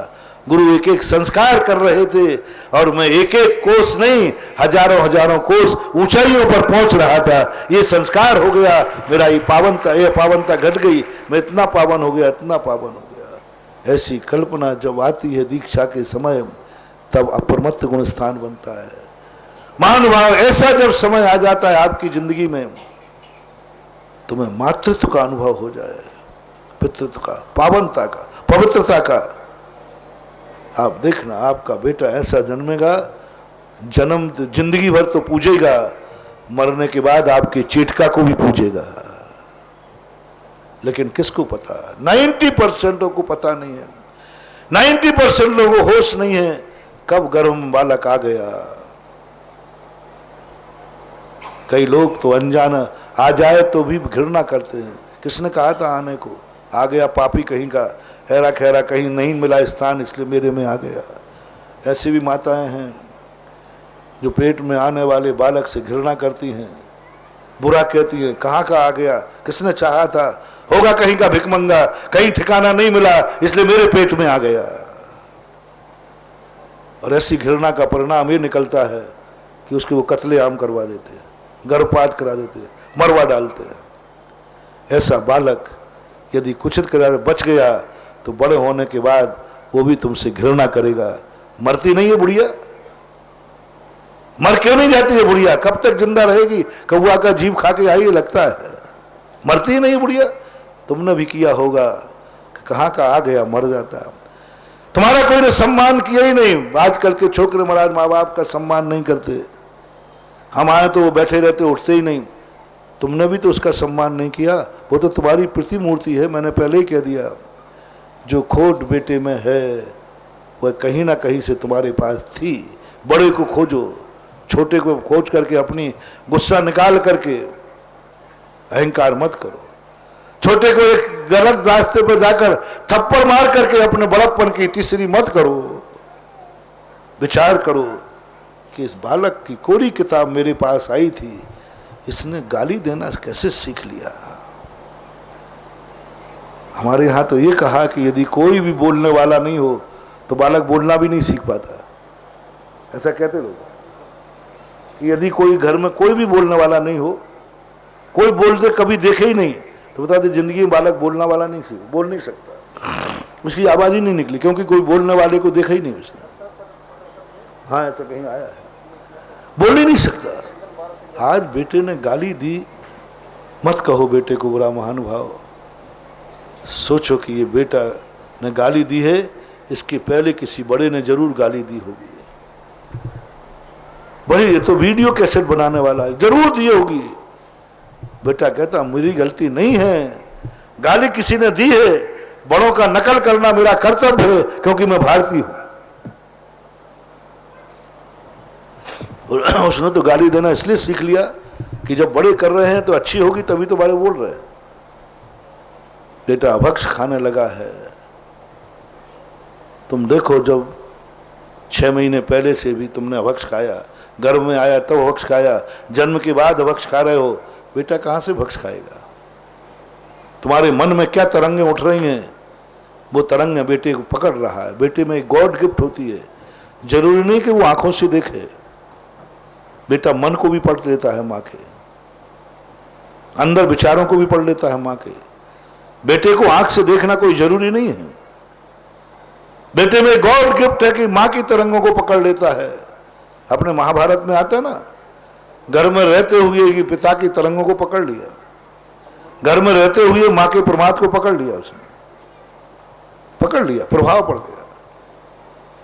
तो सबसे पहली पाठशाला आज हम जो कहना चाहते इस बार के अधिवेशन में, मैं जहां जा रहा हूं पाठशालाओं को उतनी सफलता नहीं मिल रही जितनी पाठशालाएं खुलना चाहिए। जनसंख्या बढ़ रही, समाज बढ़ रही, मोहल्ले बढ़ रहे, कॉलोनी बढ़ रही, मंदिर भी बढ़ रहे, लेकिन पाठशाला नहीं बढ़ रही। यहाँ कितने मंदिर हैं ब्यावर में? 7 मंदिर, पाठशाला एक भी नहीं। मंदिर बढ़ रहे हैं, भगवान बढ़ रहे हैं। वो मंदिर तो इसलिए बढ़ रहे हैं क्योंकि उनसे तुम्हारी जिंदगी की आजीविका चल रही है। क्योंकि तुम्हें मालूम है भगवान का अभिषेक करेंगे तो रुपया आ जाएगा। कहीं ना कहीं आज व्यक्ति धर्म कर रहा है, यदि जो धर्म उसकी आजीविका से जुड़ता है उस धर्म को करने को तैयार है, और जो धर्म आजीविका से नहीं जुड़ता उस धर्म को कोई करने को तैयार नहीं है। सवाल है उसकी समस्या का समाधान, सवाल है उसकी इच्छाओं की पूर्ति। इसलिए मंदिर तो चल रहे हैं, चलेंगे, क्योंकि हम लोगों ने बहुत जम के भर दिया है कि मंदिर करने से ये मिलता है, लेकिन पाठशाला चली नहीं रही। खूब कहते हैं, कितने प्रयास करो, कोई माँ बाप भेजने को तैयार नहीं, कोई माँ बाप। तो उसका क्या कारण होगा? बच्चों से तो एक बार कोई कह दे तो हाँ कह देता है, बच्चे तो भगवान का रूप है, कोरी किताब है, उसको तो क्या फर्क पड़ता है किस लिखवा लो। लेकिन मम्मी पापा बिगड़े हुए हैं, मम्मी पापा नहीं चाहते, 99% मम्मी पापा नहीं चाहते कि मेरा बेटा अभिषेक करे, मंदिर जाए, प्रवचन में जाए। हम अब सिर से पहाड़ फोड़ना बंद कर दिया। मैंने बहुत सिर से पहाड़ फोड़े हैं, कितने गुम्मे हैं सिर में पता नहीं, सिर ही फूटा है, अब मैंने फोड़ना बंद कर दिए। 90% मैंने बच्चों का इंटरव्यू लेना बंद कर दिया। 99% लोग कह रहा हूं मैं, माँ बाप नहीं चाहते कि बेटा मंदिर जावे, वो खुद ही नहीं जाते। 99 कह रहा हूं, और गारंटी मैं ले रहा हूं। मेरे अनुसार चलो, ब्यावर का एक भी बच्चा रह जाए, बड़े बच्चों की तो बात नहीं करूंगा, सारे बच्चे बिना अभिषेक पूजन के भोजन भी नहीं करेंगे। मैं सुधार सकता हूं, बच्चों को सुधारने की ताकत मेरी है। तुम्हारे बच्चे मुझे सौंप दो, बस तुम सुधर जाओ, तुम मेरे हाथ में नहीं हो। बच्चे तो गीली लकड़ियां हैं, हम उसको नवा देंगे, लेकिन तुम सूखी लकड़ियां हो, तुम्हें नवाऊंगा तो तोड़ के मेरा माथा और फोड़ दोगे। माँ बाप को नहीं सुधार पा रहा हूं, इनकी अकल नहीं आ रही है, इनको नहीं सुधार पा रहा। 99 कह रहा हूं मैं, सारे ब्यावर का एक बच्चा बिना अभिषेक पूजन के रह जाए, एक बच्चा प्रवचन सुनने के लिए ना आवे, एक बच्चा माला फेरे और एक बच्चा भक्ष खा जाए, रात्रि भोजन कर ले, गारंटी मैं ले रहा हूं, मेरे ऊपर क्लेम करना, बस यहाँ के माता पिता सुधर जाएं। जो छोटे बच्चे हैं अभी 8 साल से पहले के, उनकी गारंटी ले रहा हूं, बड़े बच्चों की बात नहीं कह रहा हूं। बड़े बच्चे तो अभी सूखी लकड़ियां हो गई, थोड़ा टाइम लगेगा, उन पर भी कर लूंगा, लेकिन पहले मम्मी पापा तो सुधरे, वो तो नियम ले, और मैं जैसा कहूं वैसा तुम्हें करना चाहिए। महाराज हम लोग बहुत कहते हैं, नहीं आते हैं बच्चे, नहीं कहती हो, बहाना है, ऊपर से बोलती हो, अंदर से नहीं बोलती। मैं बताता हूं, मेरे तरीके से बोलो। बच्चा स्कूल कब जाना चाहता था, कैसे भेजा? बोलो कैसे जाना चाहे, कैसे जाना चाहता था क्या? नहीं, कैसे भेजा वो तरीका बताओ। थप्पड़ मारा, लोभ दिया, मायाचारी की, क्या नहीं किया तुमने बच्चे को भेज करने के लिए? क्या इतना बच्चे को भेजने के लिए तुमने पाठशाला के लिए किया? कभी आज तक किसी बच्चे से कहा कि पाठशाला नहीं जाएगा, एक छापड़ मारा? नहीं मारा। क्या कभी बच्चे को भेजते समय कहा बेटा पाठशाला में यदि तू इतने नंबर लाएगा तो बोल तू साल भर में जो मांगेगा वो दूंगा? तो कहेगा मुझे वो चलाने वाली साइकिल होती ना, ज्यादा नहीं मांगेगा, वो दोगे? तो आप स्कूल में कहते बेटा अच्छे नंबर लाएगा तो देख तुझे साइकिल मिल जाएगी। कभी पाठशाला में साइकिल दी कि यदि साल भर में तूने इतने नंबर लाया तो तुझे साइकिल मिलेगी, ये कपड़ा मिलेगा। यदि पाठशाला होके आया तो बाद में आएगा लौट के, दो चॉकलेट रखी हैं, ये चॉकलेट तुझे मिलेगी, लेकिन पाठशाला से लौटने के बाद।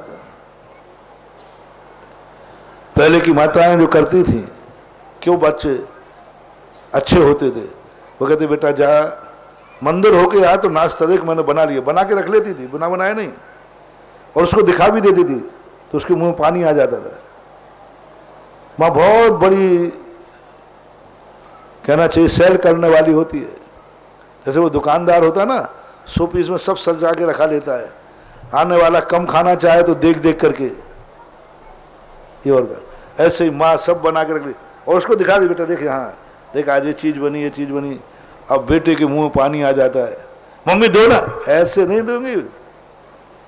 अब समझ लिया कि इसको खाने की तलब मंदिर चला जा। बोली आफत आ गई, ये मंदिर कहाँ से आ गया बीच में, बस मंदिर चला जा, खा लेना। बच्चा बहुत कलाकार होता है, वो कहता अच्छा मंदिर मुझे, माँ तू भी है तो मैं भी हूं। बदमाश बच्चा देखना, वो सीधा जाता और बाजार में सुभाष सर्कल का चक्कर लगा गया था। बोले मैं मंदिर कराया, मंदिर नहीं गया, वो मंदिर चला जाए। एक आध दिन पता चला कि ये मंदिर जाता कि नहीं जाता जल्दी। बोले देख भाई मंदिर जाता कि नहीं, सबूत क्या है। बोले मंदिर जाता हूं, नहीं अब तो जब नाश्ता मिलेगा जब तू चंदन का तिलक लगा के आएगा। उन्होंने कहा मर गए, अब तो चंदन तो बाजार घर में ही मिलेगा। अब वो मंदिर में जाते भगवान भगवान को नहीं देखता, वो क्या देखता है, उसे क्या लेना था भगवान से। चंदन की कटोरी कहाँ है, वही नाश्ता दिलाएगी। धीरे धीरे कहा, बोले अब ये बता कि मंदिर की वेदी पर कितने भगवान बैठे थे, कौन से कलर के बैठे थे। धीरे धीरे करके और उसको मंदिर में रुचि जगा देते हैं। ये प्रयास तुमने कब किया, कब किया। ब्यावर के लोग कहते हैं कि महाराज आप कहते हो मंदिर में बच्चे नहीं आते हैं, मेरा एक दिन मम्मी पापा मेरी पाठशाला में आ जाएं, एक दिन सारे 7 मंदिरों में मैं 14 पाठशालाएं खोल दूंगा। 14 कह रहा हूं, एक तो बच्चों की और बड़ों की। 14 पाठशालाएं मैं खोल दूंगा, एक दिन के अंदर खुलेंगी पाठशालाएं। मेरी बात को तुम्हें बस इतना सा मानना है कि 2 दिन के लिए बस जितने मम्मी पापा हैं उनको मेरी क्लास में आना पड़ेगा। मैं एक पाठशाला लगाऊंगा 2 दिन के लिए, बस 2 दिन के लिए नहीं, 1 दिन के लिए। चलो टाइम थोड़ा कम है तुम्हारे पास, एक दिन सारे ब्यावर के मम्मी पापा मेरे पास आ जाएं 1 घंटे के लिए बस। सुशील जी सारे ब्यावर के जो मम्मी पापा हों 1 घंटे के लिए मेरे पास भेज दो। मैं 14 पाठशालाएं खुलवाऊंगा और बड़ी ठाठ से पाठशाला चलेगी। 1 घंटे के लिए मां सारे माता पिता को आना है और बस शर्त एक है कि जो मैं कहूं वो करना है। कोई ऐसा अनपॉसिबल कार्य नहीं बताऊंगा, कोई खर्चा पानी नहीं बताऊंगा, नहीं तो तुम वैसे ही नहीं आओ। और को लोग खर्चा पानी से बहुत डरते हैं, खर्चा पानी भी नहीं बताऊंगा। 1 घंटे बस ये मन के नाना है कि हमें अपने बेटों को सुधारना है, बेटे को पाठशाला भेजना है, बेटे को अभिषेक कराना है, बेटे को पूजन कराना है, बेटे को प्रवचन सुनाना है, बेटे से पैर पड़वाना है, बेटे को अच्छा बनाना है। माता पिताओं की 1 घंटे की पाठशाला मुझे दे दो, लेकिन वे माता पिता ये मान के आए जो मैं कहूं वो करें। वो सारे बच्चे लाइन पर लगा के मिलेंगे। ब्यावर का एक एक बच्चा मेरे प्रवचन में बैठा मिलेगा। तुम नहीं कह पाओगे उसके पहले मिल जाएगा, तुम नहीं कह पाओगे पहले मिल जाएगा। बस शर्त है कि तुम्हें अपने आप में महाराज की बात मानना है। जब तुम ही बात नहीं मानोगे तो बच्चा छोकरा क्या मानेगा, क्या मानेगा। माँ बाप बात को नहीं मान रहा हो, बता दूं कि क्लास के लिए छोड़ दूं, पाठशाला के लिए पाठशाला लगाओ तो मैं बता दूंगा, नहीं तो फिर यहीं बता दूं। तो पहले ये वायदा करो कि मैं मानूंगी। हाँ महाराज पूछ तो लो कि ब्यावर के कितने लोग बैठे हैं। ब्यावर के हाथ उठाना, महिलाएं कितनी ब्यावर के। हाँ 50 तो बैठे हैं। अच्छा पुरुषों में उठाना, ब्यावर के कितने हैं? 50 तक। बस इतनी समाज है यहाँ पर। अच्छा जैन अजैन सभी अच्छा ब्यावर के दिगंबर जैन देखना कितने हैं? महिलाओं में अब क्या सुनाऊं मैं। एक दिन यदि तुम सारे ब्यावर के जैनियों को यहां बैठाल दो और अजैनों लोग बैठना है तो बैठो, मैं उनके भी रास्ता दिखा दूंगा। आप तो कम से कम जैनियों के लिए कह रहा हूं, 1 घंटे को बैठाल दो, मेरी बात मान जाओ, सारे ब्यावर के मंदिरों में चौथा काल ला दूंगा। और मंदिरों में चौथा काल आएगा तो घर में तो चौथा काल आएगा आएगा। घर तो मंदिर की छाया है, प्रतिबिंब है, समाज मिला जाए। लेकिन बस माँ बाप को चेतना है, और माँ बाप यदि जागृत हो जाए। लो एक सैंपल दिए देता हूं। एक बार एक व्यक्ति ने कहा कि बोले महाराज मेरा बेटा नहीं आता अभिषेक करना है। मैंने कि कल बुला लूंगा उसको। महाराज जी नहीं आएगा, आपका वचन खराब जाएगा। मैंने कि मुझे संदेह उस पर नहीं है, संदेह आप पे है कि आप मेरी बात मानोगे कि नहीं मानोगे। बोले महाराज कैसी बात कर रहे हो, आप नहीं चाहते कि मेरा बेटा अभिषेक करे। बोले महाराज देखो इतना शक मत किया करो, मैं तुम्हारी सौगंध खा जाऊं। मैंने कि मेरी मत खाना, मुझे तो जिंदा रहना है। हाँ मुझे मरने के लिए थोड़ी मुझे, मेरा तो एक एक दिन महत्वपूर्ण है, मेरा तो एक एक क्षण आनंद का है। मरे वो जो दुखी हो, मैं क्यों मरूं, मैं तो सुखी हूं। मेरा तो एक एक क्षण आनंद में व्यतीत हो रहा है, एक एक क्षण मेरा कीमती है, एक एक क्षण में मैं आनंद से भर रहा हूं। मेरा तो रात सुखी है, दिन सुखी है। मरे वो जो दुखिया हो, मेरा सुख तो सो इंद्र नाग नरेंद्र। बोलो दुखिया मरता है कि सुखिया। इसलिए मेरे भक्त तो कभी मेरी सौगंध मत खाना, क्योंकि मुझे नहीं मरना, क्योंकि सौगंध हमेशा झूठी होती है। मरे क्यों, आनंद में जी रहा हूं, आनंद का समय गुजर रहा है, मरने का भाव ही नहीं आता।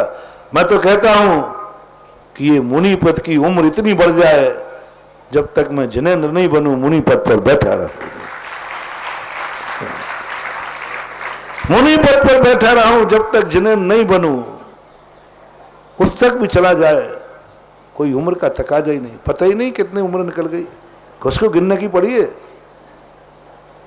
दुख के दिन गिने जाते हैं, सुख के दिन पता नहीं चलते कितने निकल गए। मुझे मालूम ही नहीं कि 34 साल निकल गए। मैं तो ये समझता हूं कि मैंने आज ही दीक्षा ली है, पता ही नहीं चलता। सुख के दिन कहां पता चलेंगे, लाखों करोड़ों वर्ष भी सुख के दिन पता नहीं चलते, दुख के दिन गिनता है। लोग कहते हैं महाराज आप बर्थडे क्यों नहीं मनाते। मैंने कि मुझे पता ही नहीं है कब जन्मा हूं, क्योंकि कौन गिने, मैं इतने साल का हो गया। अरे गिनती करने का अर्थ है बोरियत। देवता अपना जन्मदिन नहीं मनाते, क्योंकि वो गिनते ही नहीं, सुख के दिन होते। दुखिया लोग जन्मदिन मनाते हैं कि 1 साल का हो गया। मम्मी पापा भी कहते हैं 1 साल निपट गई। सुख के दिन नहीं गिने जाते, सुख की जिंदगी के दिन नहीं गिने जाते, दुख की जिंदगी के दिन गिने जाते हैं। सुख की दिन की गिनती क्या करना, जिए जाओ। मैंने कही भाई तुम एक काम कर लो। क्या काम कर, कि बस एक दिन मेरी बात मान जाओ। तो मैंने कहा तुम्हें अभिषेक देखने का नियम नहीं लेना। पिताजी से मैंने कहा तुम्हें अभिषेक करने का नियम नहीं लेना, तुम्हें एक नियम लेना है। सारी दुनिया कहती है अभिषेक करने का नियम ले लो, मैं नहीं देता है नियम। बाप को नहीं देता, बेटा को देता हूं नियम। बाप को मैं नियम देते ही नहीं हुए कि तुम अभिषेक करने का नियम ले लो, मैं मंदिर जाने का नियम ले लो, महाराज के प्रवचन सुनने का नियम ले लो। माता पिताओं को मैं कभी नहीं कहता, कभी नहीं कहता तुम मंदिर आओ, कभी नहीं कहता हूं कि तुम अभिषेक पूजन करो, कभी नहीं कहता कि तुम मेरे प्रवचन में आओ। तुम तो चले आते हो, मैं क्या करूं। जितने मम्मी पापा हैं कृपया करके प्रवचन में नहीं आए तो बहुत अच्छा रहे,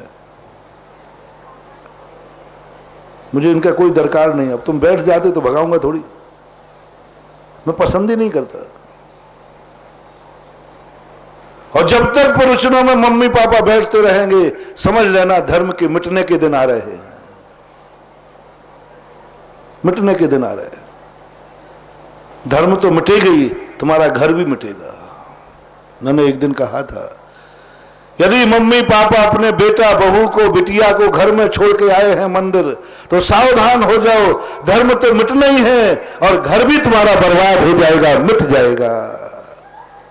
धर्मात्माओं के जब भी घर मिटते हैं, जब धर्मात्मा माता पिता मंदिर जाते हैं तब मिटते हैं, प्रवचन सुनने जाते तब मिटते हैं, आहार देने जाते तब मिटते हैं।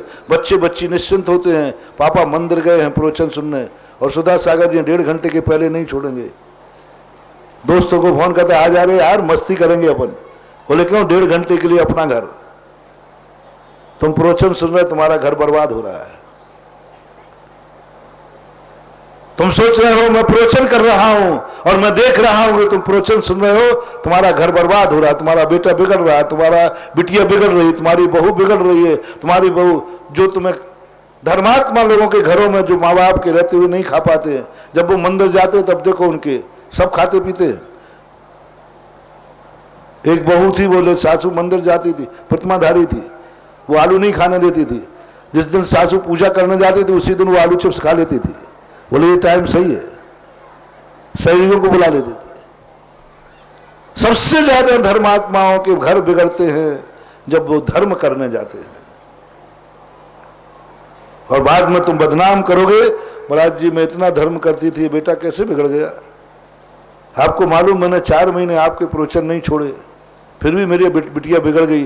तुमने यही गलती की है, तुमने 4 महीने प्रवचन क्यों सुने हैं? ये गलती तुम्हारी तुमने की है। तुम अभिषेक पूजन करने गए, महाराज मैं तो प्रतिदिन अभिषेक पूजन करने जाता हूं, बेटे में संस्कार कहां से आ गए? बोले तुम्हारी यही गलती है कि तुम अभिषेक पूजन करने गए,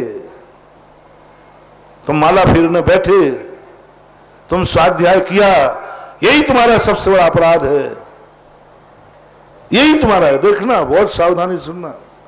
अपराध क्या है? तुम प्रवचन सुनने गए माँ बाप होकर के, इसलिए बच्चे बिगड़े। अपराध क्या है? तुम माँ बाप होकर अभिषेक करने गए, पूजन करने गए, ये तुम्हारा अपराध है। अपराध क्या है कि तुम माँ बाप होकर आहार देने गए, ये तुम्हारा अपराध है। तुम माला फेरने बैठे, स्वाध्याय करने बैठे, ये तुम्हारा अपराध है, इसलिए तुम्हारा घर बिगड़ा है, इसलिए घर बिगड़ा है। आज तक कभी सुना है किसी ने ये बात? यदि दुनिया ही से सुन लेते तो फिर मेरे पास काय को आते? मैं कुछ नया ही सुनाता हूं और तुमसे हाँ कहलवाता हूं। अब लो, थोड़ा सा बदलो रे, सभी मम्मी पापा बदलो। मैं तुम्हारा बहुत बहुत शुक्रिया अदा करूंगा, बहुत बहुत एहसान मानूंगा, और मैं समझ लूंगा अब ये धर्म 100 साल तक आने वाला नहीं है। बस एक बात तुम मान जाओ, तुम्हें प्रवचन सुनने का नियम नहीं लेना है, तुम आज नियम लेके जाओ कि मेरा बेटा, मेरी बहू और बिटिया प्रवचन सुनने जाएगी तो मैं भोजन करूंगा, नहीं तो नहीं करूंगा।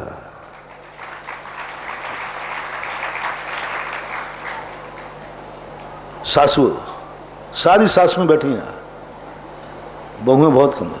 तुम नियम करो कि बहू मेरा नियम है। काय का नियम है माँ जी?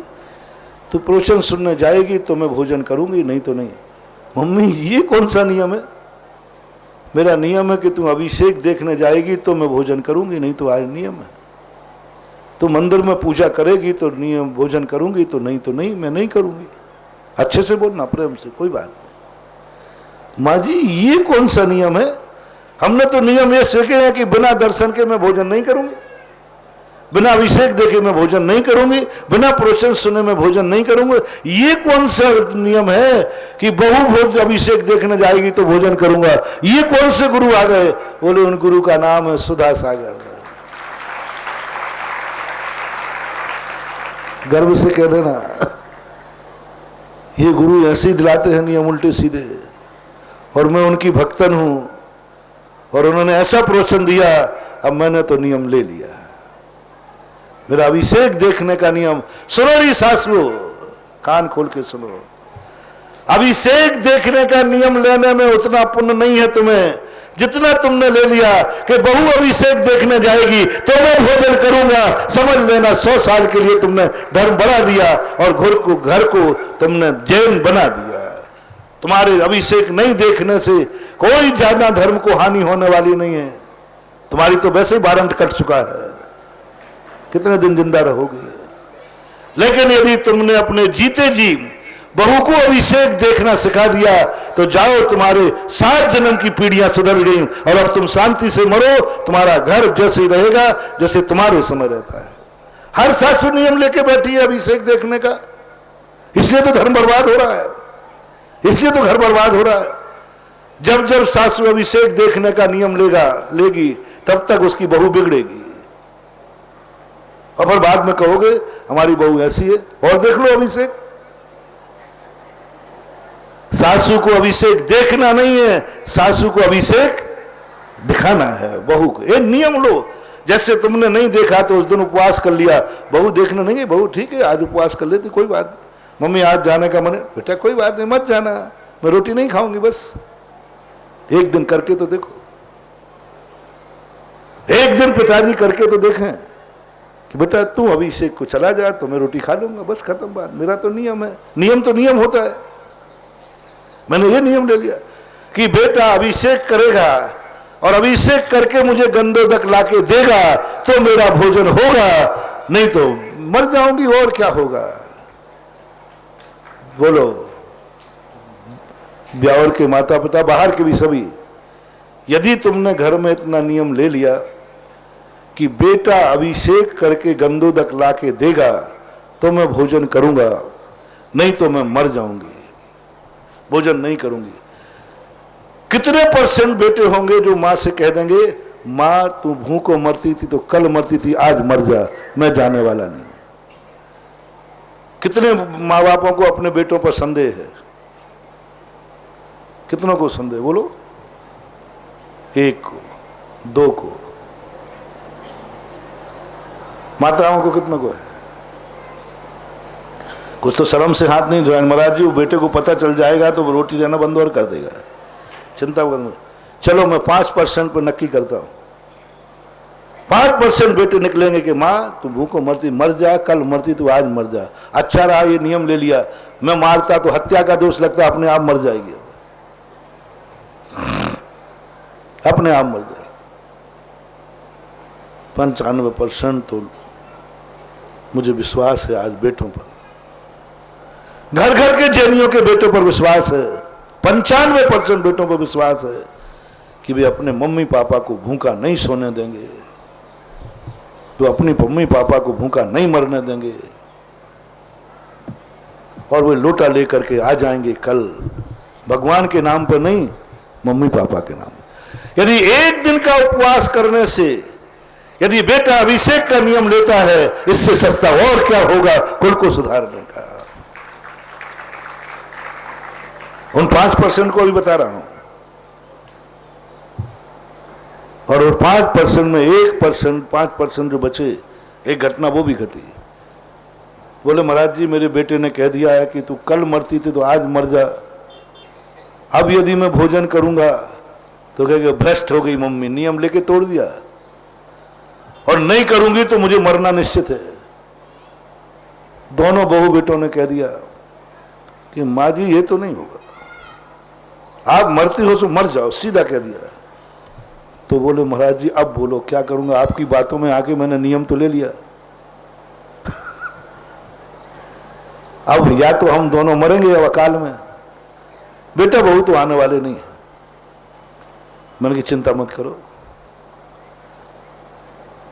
एक उपाय बताओ। और मैंने कि तुम लोगों के नाम से मकान जायदाद है क्या? बोले महाराज है, अभी मैंने बच्चे के नाम नहीं किया। मैंने कि बस मामला हो गया ठीक, मकान जायदाद है? बोले है, दुकान भी मेरी नाम है महाराज, अभी तो दोनों की पूरी संपत्ति मैंने, और क्या क्या है मैं पता नहीं किस स्तर पर उतर जाता हूँ कभी कभी तुम्हारी खातिर, पूरा ऐसा, और क्या क्या है। मैंने कि 100 रुपये का स्टाम्प लाओ, यथार्थ घटना है, वकील को भी लाना। पूरा लिखवाया कि बेटा मैंने कल तो ये नियम लिया था कि जो अब बेटा अभिषेक दिखाएगा तो भोजन करूंगी, आज ये संशोधन कर लिया है, जो मुझे प्रतिदिन अभिषेक लाके दिखाएगा, गंधोदक देगा, मैं अपनी वसीयत उसी को लिखूंगी। बेटा कहता है धमकी दे रही हो मम्मी, धमकी दे रही हो? उसने कहा धमकी नहीं दे रही, स्टाम्प देख लो, ये स्टाम्प है, वकील का दस्तखत हो चुके हैं, बस नाम भरना है तो कल प्रवचन सभा में नाम भरा जाएगा महाराज से पूछ करके। जो मुझे जिंदगी भर अभिषेक पूजन का, अभिषेक का गंधोदक लाके देगा वही मेरा बेटा होगा, और उसी को मैं वसीयत लिखूंगी। तो पढ़ा लिखा आदमी था, उसने स्टाम्प देखा, स्टाम्प तो सही है, सब कुछ सही। बोले मम्मी ये अकल आपको किसने दे दी?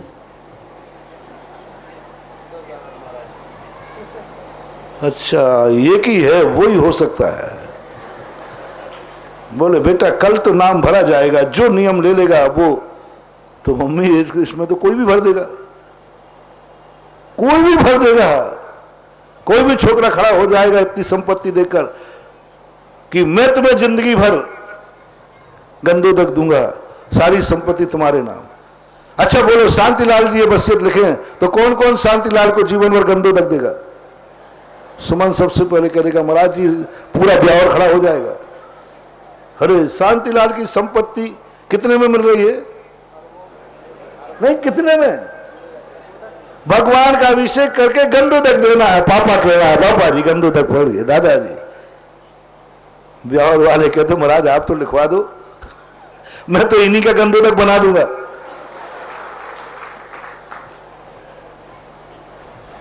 बस उसने कहा बेटा कोई बात नहीं, अब तुझे समय नहीं है, पढ़े लिखे बेटे हो तुम लोग, टाइम है नहीं, इसलिए कोई बात नहीं, अपन क्या है तू नहीं जा पाएगा, नहीं जा पाएगा, पर कल मेरा सभा में निर्णय हो जाएगा। तो उन्होंने कहा मम्मी हम क्या भीख मांगेंगे? भीख मांगेंगे दूसरों के दरवाजे? तो पापा कहता है जब मैं दूसरे के यहाँ गंदोदक की भीख मांग सकता हूं तो रोटी के लिए भीख मांग लेगा तो कौन सा बड़ा बात है? जब तुझे लग रहा एक पेट में पानी पीने के लिए भीख मांगने में तेरी इज्जत जा रही है और मैं गंदोदक दूसरों के सामने मांगता हूं तो मेरी इज्जत खराब नहीं होती क्या? घर का बेटा होते पराए बेटों से मैं भीख मांग रही हूं गंदोदक का, घर का बेटा बैठे हुए, ये संभव नहीं है। तो वो भी संभव नहीं है। दूसरे दिन तो बेटा धोती दुपट्टा, मैं तो निगरानी रखा ही था लोटा, और मैं देख रहा हूं उसको, मुझे घूर की आंखें दिख रहा है, यही है साधु।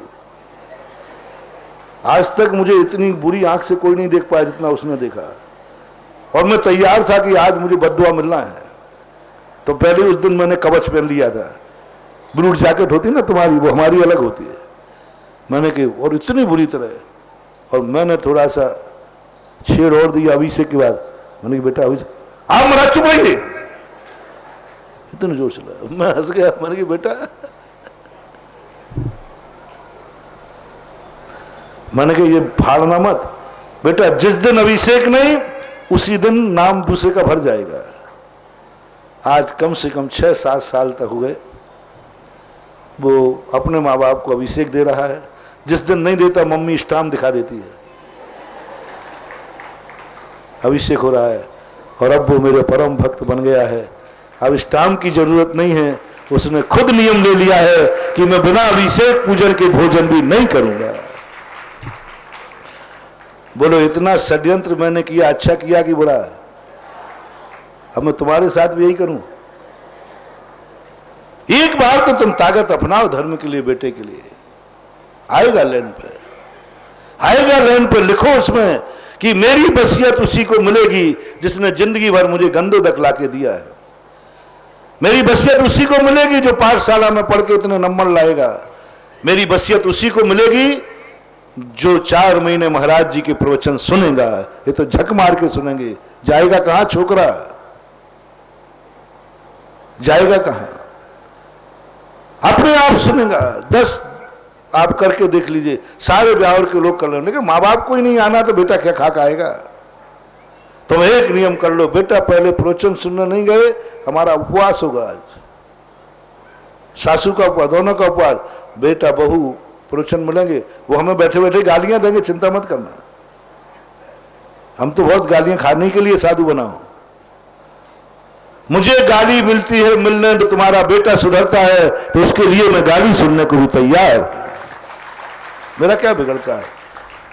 हम लोग तो क्या कितनी बद्दुआ दो, मालूम हम लोग तुम्हें कितनी बुरी नजर लगा दो, कितनी बद्दुआ दो, मैं अपनी पीछे यूं करके यूं भगा, ए ले चल, खत्म बात है।